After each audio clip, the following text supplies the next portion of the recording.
Kamera. Det vi har her er en IR6 kamera. SpyPoints vildkamera er utrolig nemme at betjene. Vel nok de mest enkle at betjene, som der findes på markedet. Det man gør, det er at putte batterierne i. 6 AA batterier, standard batterier. Man kan også bruge lithium batterier, som kan købes separat. Og man har et SD-kort, man sætter i siden. Så bestemmer man sig for, om man vil have foto, video, og her kan man view, hvor mange billeder den har optaget. Så skal man bestemme sig for, om der skal være forsinkelse for hver optagelse. Det vil sige, når man registrerer, at den tager et billede, så venter den et tidsrum, inden den tager billedet. Det næste billede, og det skal man bestemme sig for her. Bruger man foto, så skal man bestemme sig for herover, om den skal tage et billede, 2, 3, 4 billeder i samme sekvens. Og har man så valgt, den skal være video, ja, så bestemmer på den modsatte side, så bestemmer den, hvor lang sekvensen skal være. Og der kan man vælge mellem 10, 30, 60 og 90 sekunder. Når man har bestemt sig for det, starter man bare på on, og så er man egentlig klar til at tage optagelser. På siden er der en knap her, som bestemmer afstanden. Det vil sige den afstand, der er fra kameraet ud til, hvor den skal begynde at optage. Og SpyPoint har vel den længste detekteringsafstand på de kameraer, der er på markedet.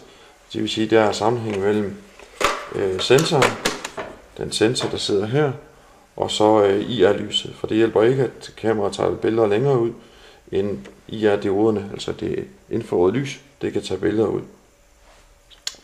SpyPoint arbejder med 5 detekteringszoner på deres kamera, hvor man normalvis vil bruge en zone, men der bruger SpyPoint 5 zoner, det vil sige, at de har en langt bredere detekteringszone end andre kameraer. Og det gør den herfra. På deres IR-lys, det vil sige det lys, den bruger til at optage billeder om natten, har SpyPoint vel det kamera med den bedste natbelysning. De bruger de helt seneste, de nyeste dioder, og blandt andet en detalje, det er, at SpyPoint vinkler deres dioder mellem 10 og 40 grader. Det vil sige, at den får et meget bredere og et større belyst område, hvor man andre kameraer vil bruge en vinkel på deres dioder, der fast er på 10 grader. Jeg har er konstrueret således, at det også er anvendeligt selv i ekstremt kolde perioder. Det er et kanadisk produkt, som har en elektronik, der også gør, at kameraet det fortsætter med at optage billeder, selv i meget kolde perioder.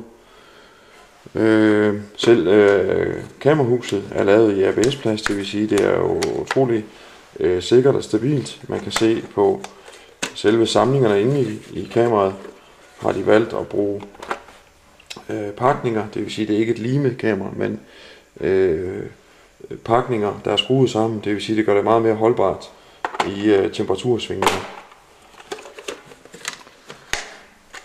Skulle der være opstå en fejl på SpyPoints kamera, jamen så er det vel også SpyPoint det eneste, der har et servicecenter, der kan reparere og udbedre kameraerne inden for ganske kort tid. En detalje, som ikke er uvæsentlig, det er, at kameraerne her kan software opdateres, så det kan man gøre ganske simpelt hjemme fra sin egen computer. Man downloader simpelthen en fil på SD-kortet og sætter SD-kortet med filen lagt på ind i siden, og så holder man menuknappen nede og sætter kameraet på on, og så vil man kunne se, at den registrerer den nye software. Men det er udførligt beskrevet også via vores hjemmeside, hvor du kan se mere omkring softwareopdatering. Men i alt så er SpyPoint kameraerne et utroligt godt kvalitetsprodukt, som rigtig mange brugere har glæde af. Og også er man ikke særlig teknisk anlagt, så vil man også på ganske kort tid kunne sætte sig ind og betjene de her SpyPoint vildkameraer.